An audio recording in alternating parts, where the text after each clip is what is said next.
Hi, my humble self, Kofi Ali Abdul-Yekin. Today, the subject we are going to be talking about is the lawful institutionalization of subjugation in West Africa and the rest of the world. Imperialism, colonization, and neo-colonization. This is our subtopic. We're going to take each of these in turn to explain why we talk about this unlawful institutionalization of subjugation in West Africa. We all know what lawful things are.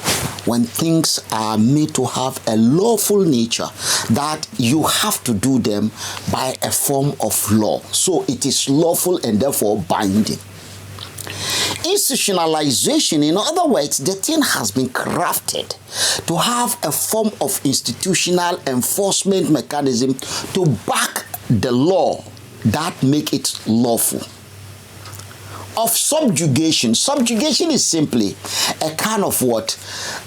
A kind of coercive, forceful, allowing you, whether you accept it or not, to conform to something. Subjugation, kind of enslavement, subjectivity, to subject you, to subjugate you, to coerce you, to force you to accept it, either as an individual or a people.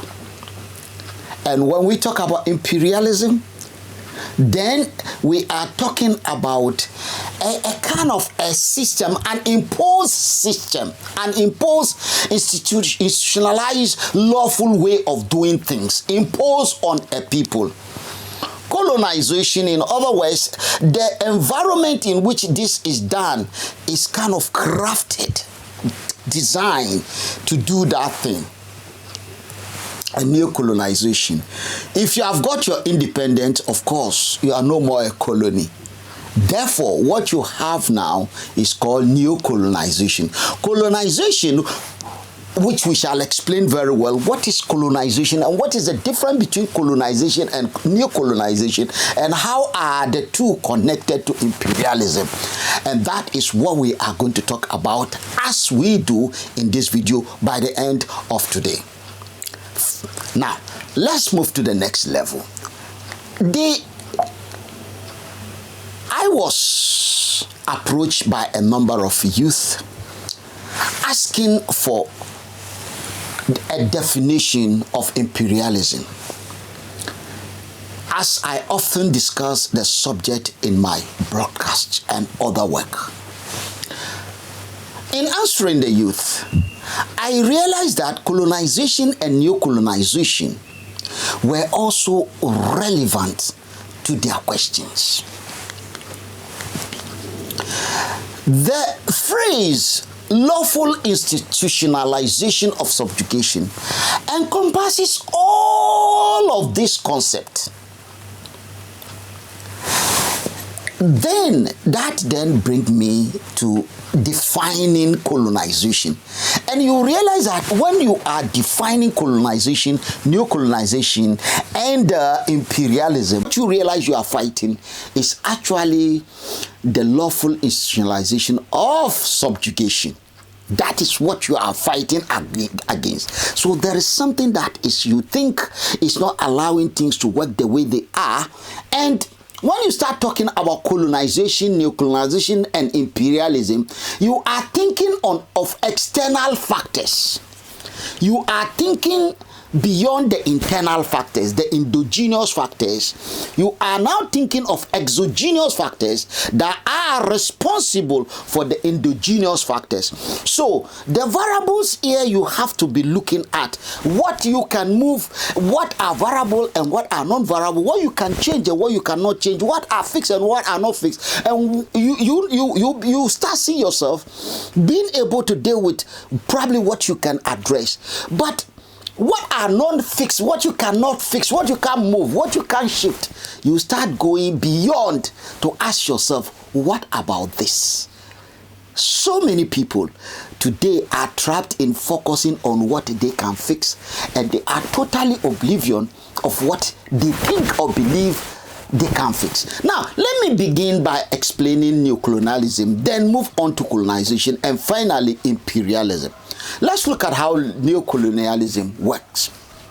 Allow me to present a brief scenario that relates to the realities in West Africa, and to a larger extent the African continent, and even the world. It is just, this thing is not limited to a place for you to think, oh, it's only in my backyard and I deal with it here. It's bigger than what you think. Imagine now, moving on, a shopkeeper, 1, a shop owner, 2, and a customer. So your scenario is you have the shop owner, the shopkeeper, and the customer. These are the 3 factors we need in this scenario.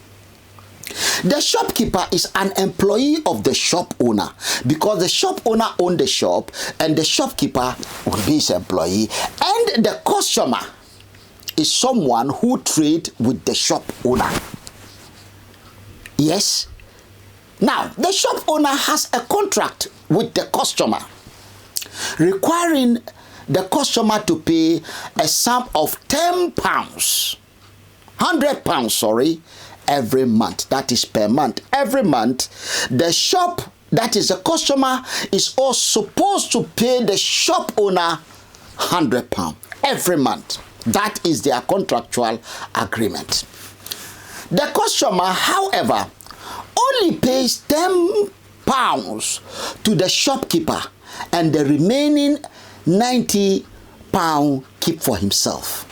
So instead of giving the shopkeeper the £100 as agreed, the customer gives the shopkeeper £10, and the remaining £90 the customer keep it to himself. The shopkeeper then, steals the £10 and leave the shop owner struggling to survive. Now, the shop owner in turn spent their lifetime labeling the shopkeeper as corrupt, but fail to address the customer's nefarious behavior. Due to the pain of hunger, the shop owner is forced to replace the shopkeeper with someone else. However, each new shopkeeper proved to be just as incapable of dealing with the customer, as they also settle for £10 and steal it. The shopkeepers are naturally inclined to be thieves, so they will take all the £100 if the customer has provided the correct amount. The question then arises: is it right for the customer to pay only £10 instead of £100 to these thieves, simply because the shopkeepers are thieves themselves? In the aforementioned scenario, it turned out that the shopkeepers and the shop owners are related as common nationals, like a family. However, the customer is only connected to both the shopkeeper and the shop owner through their economic interests. Only economic interest is what bring the shop keeper and the shop owner on one side and the customer together. So the only thing the shopkeepers are interested in the whole thing is their economic interest, while the shop owner is actually related to the shopkeeper, but the shopkeeper steals the £10 the customer give the shopkeeper, and the shop owners are in distress and suffering. What is most interesting about the customer is that they have taken upon themselves the monopoly over the technological advancement, using this control to safeguard their own economic interests and manipulate the political situation. Hope This clarifies the concept of lawful institutionalization of subjugation in West Africa to you. If you have any more question or need for further clarification, feel free to ask. I wouldn't allow you to ask. I'll proceed. Your questions are very simple and I know them. Who is the shopkeeper in this scenario? Let us put names on these labels. Who is the shop owner? Let's put name on these labels. And who are the customers? Let's put names on these labels. Now, these three parties, the shop owners in this case are the West African countries, the states, each of them. In this case, Niger. Let's use one specific one, Niger. The shopkeepers are the politicians. So the people of Niger as a country, they are the shop owners. The shopkeepers are the politicians. And the customers are the multinational corporations. The multinational corporations. So where does colonization come into the picture? That's the question you'll be asking, isn't it? The colonizer. Where does the colonizer come into the picture? You have the customer who is a multinational corporation, mining uranium, mining coal, mining oil, mining everything mineable. He controls technology. Of the amount he makes, the contract is that £100 must be paid to the owners of the land, and these are the people of Niger as a nation. The shopkeepers who are politicians are the politicians of Niger, the politicians of Ghana, the politicians of Nigeria, the politicians of Senegal, the politicians of Mali, the politicians of Burkina Faso, the politicians of Niger, the politicians of Sierra Leone, the politicians of the Gambia, the politicians of Ghana, the politicians of Cote d'Ivoire, the politicians of Liberia, the politician of Guinea, the politician of Guinea-Bissau, the politician. With our understanding of the three parties, that we have the countries of West Africa, each country being the shop owners and therefore the people of the country. Every country is the people of the country, the citizens officially recognized as nationals. They own their country. Then you have their politicians. Politicians are the shopkeepers. They deal with who? With their customers, the multinational corporations.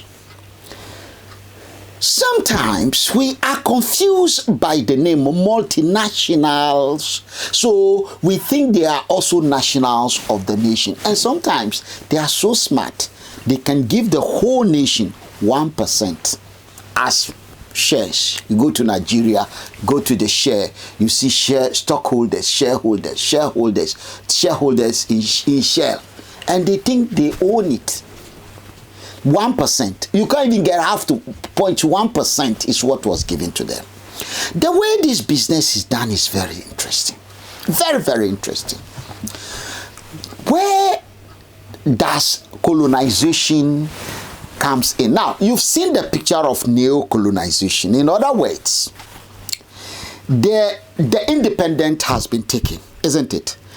On assumption of your independence, what you have technically done, which will come to the transition between colonization and neo-colonization, is that when you were a colony, now that will take us to how the colonies were formed and why.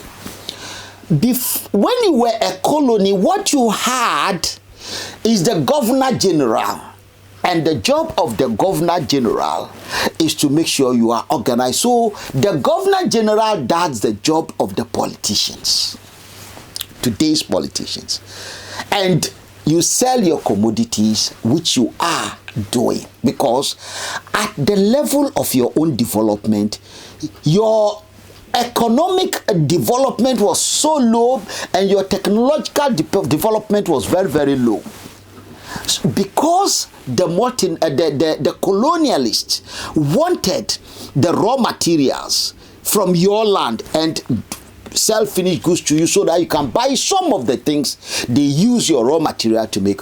What they did was they created colonies. Now, before the creation or after the creation, or let's say we are moving from the front backwards, we were saying that remember what was at the time were multinational corporations. So the multinational corporations were mostly on the land even before the colonization. Go and read the history. Who were selling the slaves to America?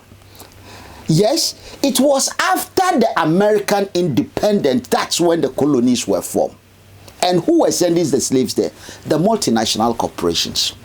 What were they doing? They bring highly industrialized products from Europe. Remember, the things they are selling back, they are merchants. The multinational corporations, what they want are raw materials. They go all over the world looking for it so that they can feed the industries at that time of Europe. So they were those who dealt in the slave trade. If you don't know who sold slaves, go and check the history of Unilever, Lever Brothers, Leventis, all those things, Barclays. They were all selling slaves. Today, the evidence are there. We don't want to waste our time with that. We just want people to understand the purpose of the multinational corporations on that land. They were called multinationals because so many nations are also involved from Europe who are looking for things to their factories. They call them multinationals. There are so many. Sometimes they work together. I explain this thing in my book. So, these multinational corporations are those in Niger right now mining uranium. French government is not the one mining the uranium. It's the French firms. They are in Ghana, they are in Nigeria, they are everywhere in West Africa. The British one, the French one, now the American ones and the Chinese ones are also on the ground because there is a business to be done. And you know, we even talk about Wagner every day. They have the technology. They want raw materials. They want what they can get from there. So it's the same story. What do they do? Good. We told you about 10%. 10 pounds is 10%. 100% is supposed to be the total amount they are supposed to pay. If they are paying each nation this amount, this poverty will not be the way it is. They give the politicians just 10%. And we sit back and we'll be crying that, our politicians are corrupt. They are, of course, that 10% is something. Remember, like I said, it started with colonization. Yes, or before colonization. But the money that is going back is so interesting. Look at it this way. Look at it this way. When the uranium are taken, or the crude oil are taken from Nigeria, or in Ghana, crude oil and gold and diamond and timber, everything, they don't go to the government of France. They go to other multinational corporations in France, in Britain, in America. They own them. They work together. These multinational corporations are business entities. And they have the natural instinct to make as much profit as possible. In the colonial time, now let's go to colonization before independence. When the colonies were formed, the governor general were appointed by the kings or the highest politicians in the countries during the colonization. What was the colonization? They carved each land, each area into Belgium, carve its own, French carve its own, British carve its own. They all did it. America could not do it because at that time, America was busy with America. United States of America. Now is when they are now the kid on the blogs, and the Chinese are there. The Russians are also coming. What was happening is that when they take the raw material during the colonial time, if assuming in Ghana, cocoa and timber and gold were exported, right? Cocoa, timber, and gold. In the ancient time, that is what we export from the Gold Coast to the buyers. The colonial master take record of everything. I'm sorry, no. The Governor General, he takes stock of everything. They record every bag of cocoa is recorded. Every ounce or pound of or kilo of gold is every, what do you call it, timber log is recorded. What they do is that they buy them as commodities. The commodities, so the commodity price is what is recorded. Very cheap. I'll explain how commodity price work to you. Then they will send them to their home country, because they are going to the what do you call, the manufacturing firms, who convert them into finished goods. And then, so the money that will be paid to the Governor General, who at that time is a white man. That is where we started, racism and so on comes in. He, the Governor General, he will have is amount that comes in. That will form the budget the Governor General will use. And that will go for, if they have invested some money in constructing the railway line, balance will, adjustment will be made for that. Hospitals will be built, schools, primary schools will be built. There will be nurses, there will be churches, the churches will be paid, nurses will be paid. The civil servants as employed to administer the colonies, even when they are foreigners, they are paid. All come from your export, from this crude thing. So if you compare that with the end product, you'll be talking around 10%. Now let me show you how it works. Look at it this way. When we're young, and you saw on Al Jazeera, you saw kids with items on their heads selling on the street. Most of them are selling cold water. Look, I'm giving you a simple example to see the impact of technology on productivity, how it does, and what they pay the source. We will take a big keg like this when we're young. Our mom will tell us, go to that woman who is selling water. So we go to her with a big keg. We fill the keg for about a cent. I mean, one p or 1 peso in Ghana. Nigerians will say kobo. When we feel it, that is the amount we paid her. Then our mother will bring the tin home, fill, and then she'll have some small plastic bag. Fill on each of them, fill them up. When she fill them up, then she tie it up. Then she's bought a fridge. One of her sons bought a fridge. Then she'll put this thing there into the freezer. Give it an hour. The thing will become ice block. 1 ice block is equivalent to the price we pay the woman who sold the water to us. We will just be asked to carry it on our head walking about the town. Anyone who buys one has already paid us for the whole drum of water we bought from that woman. And people do buy it, and then they will have their own drum of water and put the ice block in 2 or 3, and they get cold water to drink.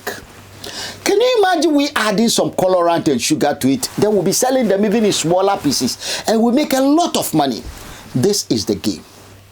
The customer here, this is what exactly the multinational corporations are doing, whether they are producing locally or they are producing from outside. This is what they do. So the 10% they give our politicians, the question you'll be asking, and I know you like asking that kind of question, why are our politicians who have got their own army, they've got their own ministry, they've got the accountant, they've got the educated people, they've got everything, why are they not fighting the colonial masters or the so-called imperialists, the multinational corporations, to get the money? Why are they settling down for £10 if they are not greedy people? See, a greedy person will settle down for £100. A greedy person will not settle down for £10. The only thing that will make a greedy person collect that £10 and say thank you to someone he knows very well is supposed to give him £100 is because he's scared of that one. It's fear. It's fear. And I told you something, maybe you've forgotten. Technology is behind this thing. The customer who is buying is also actually a seller. That customer is also a trader, is a seller. He owns Coca-Cola, he owns Unilever, he owns Shell, he owns Agip, he owns everything on that land. Why? These are the economic things. You need technology to solve the economic problems. Now, this is the secret. When you guys thought you are wiser asking for independence, the colonialist sat down and thought very well what you wanted. And he asked himself, if I give these people independence, what is in it for me? Because I am there because of the raw materials. And these people are now educated so they can carry out administrative work, which is what the colonial master is doing. The French, the British, the everything I'm doing. Behind it at that time, the multinational corporations were already on the land buying and selling. They are doing their business and they are having what we call abnormal profits. And they are in business. So the colonial master felt that, okay, you know something? These people can see the colonial master because which person, if you are not blind, wouldn't you see who is leading you? You see, this is our big politician. This is the man that tells everyone what to do here. And therefore, if he doesn't look like one of us, then he's a bad person. That was the argument. And that was what was made. That he who is sharing is the reason why we are poor. Let us do away with him. We mobilized the people, told them this battle shall be won. We shall fight the imperialists, and we drove the colonial master away. The colonial master left. He handed the political power to us. We were so happy, we celebrated and we jubilated. Our Lord Kwame Nkrumah, Osajifu Dr. Kwame Nkrumah, said something. He said, seek ye first the political independence and everything else shall be added up to it. What he's saying is that the technological and the economic power will come along with it. So far, his prophecy has not come to pass because we've got the political independence. The economic and technological independence are not there. We are not there. We are still dependent on the so-called independence, the political, the one that were running things. Now, when people cannot take it anymore, they suspect the problem is the, what do you call it? It's because people are now connecting France with the uranium. France, uranium. France, bauxite in Guinea. France, gold in Mali. France, iron ore in Burkina Faso. So they are connecting France with this product. Why? The problem, which is not the same as in the English territories. You see, in the English territories, you don't see Britain on the ground.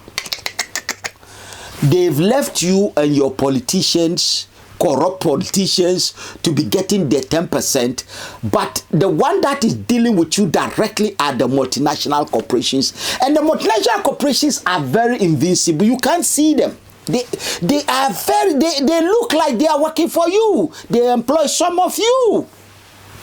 The multinational corporations are working with their country of origin.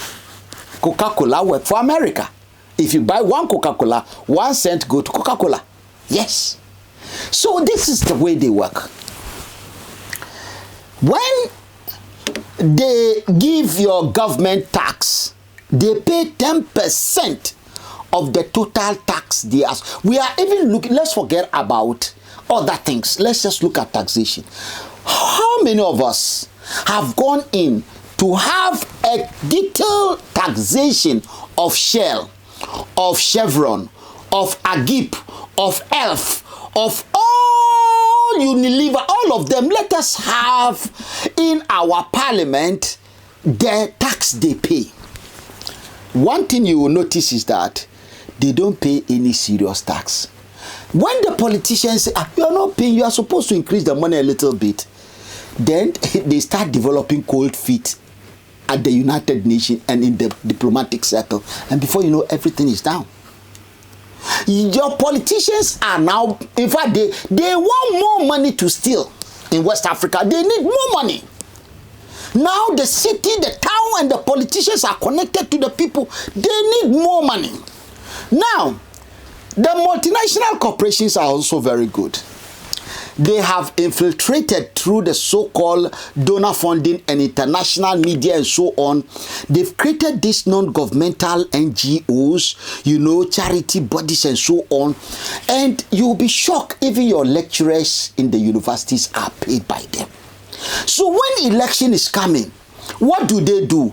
All they need out of the remaining 90% is 5%. Just 5%. 5% will take care of political shenanigans.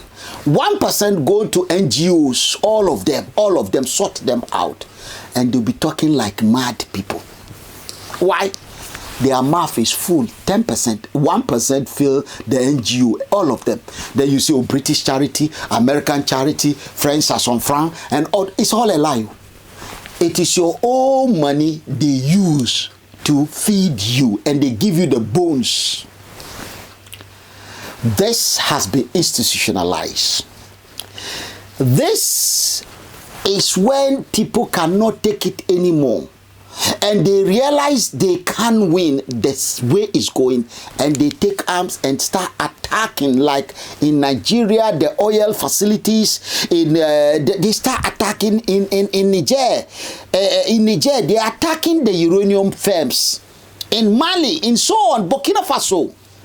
Then French soldiers are brought in, and then you see the French soldiers on the ground.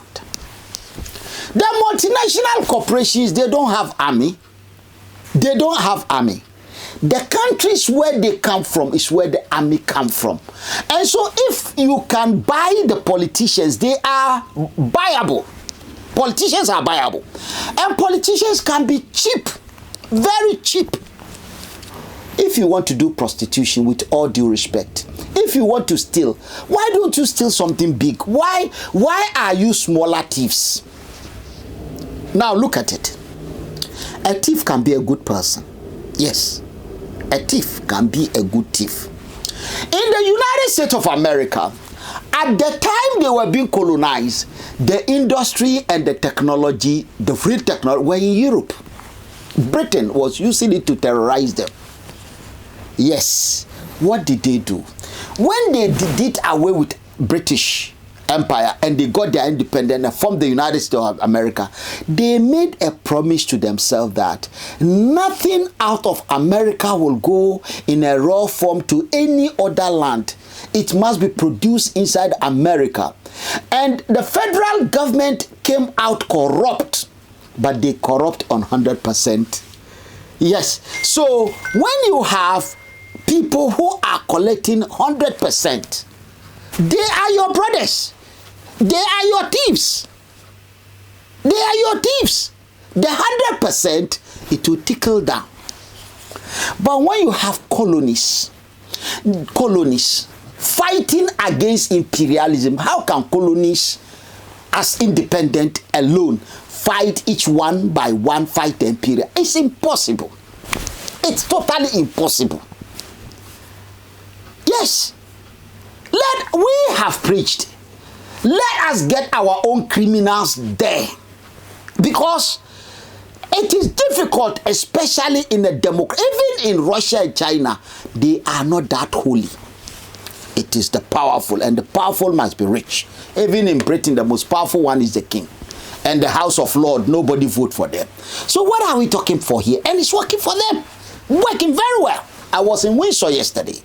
You drive and your heart goes down that God, why do you bless these people so much? The grass is green, the land is there, you see the castle of there, you see everything there. You drive, you were doing 50 kilometers per hour, 50 kilometers per hour, and as you are hitting the road, the road is so beautiful. You see cows where they have to eat, you see the banks, you see so many beautiful things, and your heart say this is how it should be done.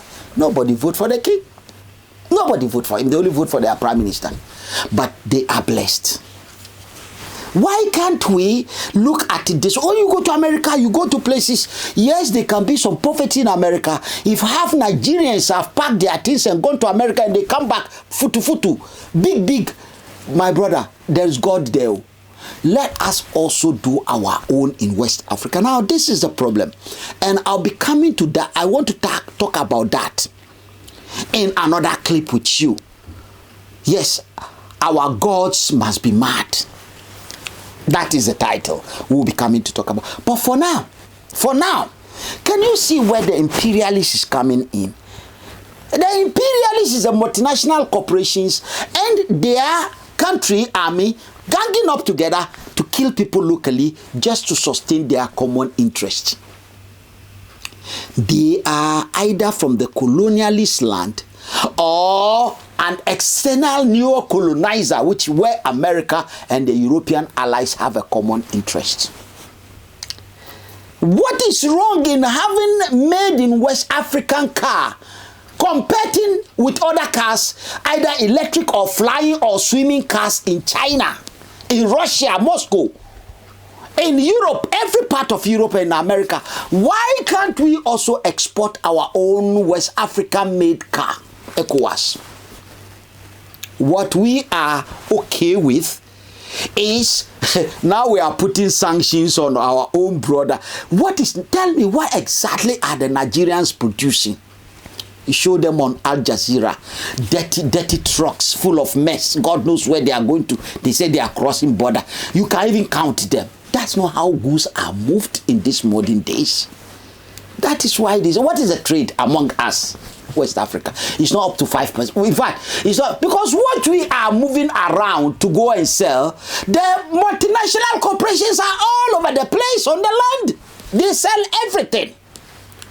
Let us sit down and ask ourselves, where are we going with this? Where are we going with this? I was watching Al Jazeera. Yeah. Muhammadu Ado, the guy who was reporting, and you can see children, babies with items on their head all over the place. And we are aware child trading, child street selling is illegal. Our politicians don't see that. Why? They are busy stealing the 10%. Sick. This is why the cry. And I will be talking about Malema when I come to the same problem. I will explain the same thing. And this way you see, when people like Malema are talking, you need to listen to them carefully. They may be saying something. They're pointing at something. But what the economic freedom fighters, you want your economic freedom, but you are not thinking of, what about the technology? Do you want them to come and give you technology too? And that is where they are missing the link. The technology, a very interesting thing. You just have to create the enabling environment. But you need purposeful, organized, controlled environment to do that, which cannot be available in any of these 15 countries of West Africa. It's only because it's competitive. And the multinational corporations will do everything to frustrate it. But there's one thing that can make it actualizable, and it's happening in India. India is practically doing this thing, proving that even with the useless democracy, if we know what we are doing, there are so many things we can do. We just have to get one thing right. And those behind the one thing, whenever we mention it, the democracy of ECOWAS itself. The ECOWAS is not a democratic institution. That cannot be said to be democratic. Yes, the member countries are those that are democratic, but Nigeria is not ECOWAS. Nigeria is not ECOWAS. Ghana is not ECOWAS. ECOWAS is an institution on its own. That institutions can be democratized. And the secret is that the multinational corporations are aware. They are seriously aware that last thing, that last button, don't touch it. You can do anything the Europeans are doing. That last button, don't touch it. It's no-go area. If that is where, like boxing, you hit something. Anytime I mention this thing, people shiver, people jitter all over Europe and America. Why? Because that is it. because they are scared of that, that is what we have to emphasize. And all it takes is for you, my viewers, join me. I swear, we shall deliver. What we need is organized structure, getting the right people. You know, I like Malema, a very good organizer. This is what we want, because there is this a guy from Nigeria, Sahara, who went and formed a political party in Nigeria. The people around that young man from America, they frustrated him. The guy meant good, whatever the guy meant. Some of their members went collecting dirty money, and then they use allegation of corruption. And with that, the guy is always in prison because they have finished him. We will create a structure. Everything will be transparent as far as we're concerned. We will never give them a chance to come after us. And when they do, we will go to court and prove ourselves. Yes, because we need to learn to fight these people in their own game. Yes, you said you want ECOWAS to be democratic, and because ECOWAS people, we are not democratic enough, that's why we are poor. We are not democratic enough, that's why you even want to go to a country to go and kill people. Niger, fine. But this ECOWAS itself is not democratic. They say, no. It's part of international community, and international community, there's no democracy. How? Inside international, ECOWAS is part of international community. And in international community, there is no democracy. International community make others do democracy. International community itself don't do democracy. But we have parliament. ECOWAS has got parliament. Why do we have parliament if we are not going to vote for them? Boy, wake up.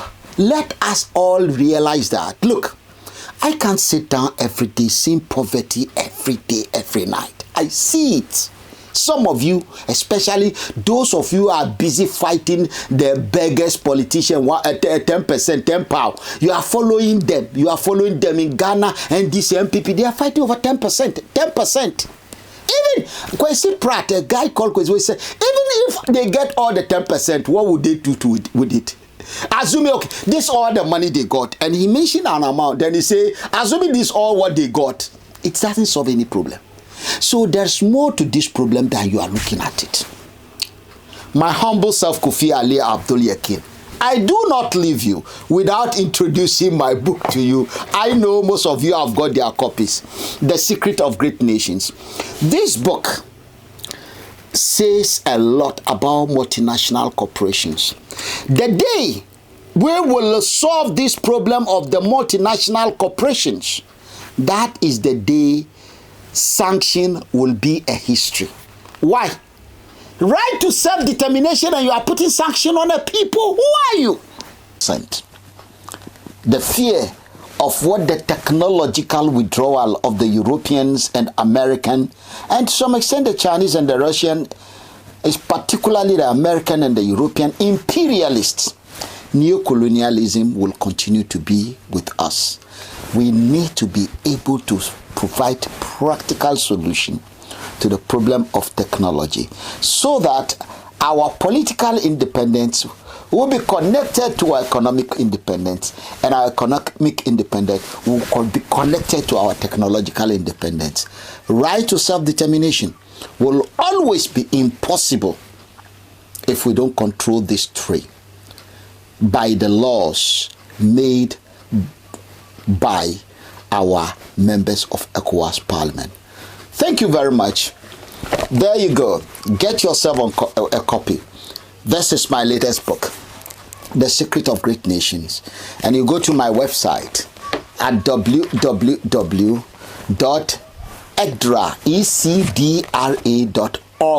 Please, not .com, .org, O-R-G. Get yourself a copy.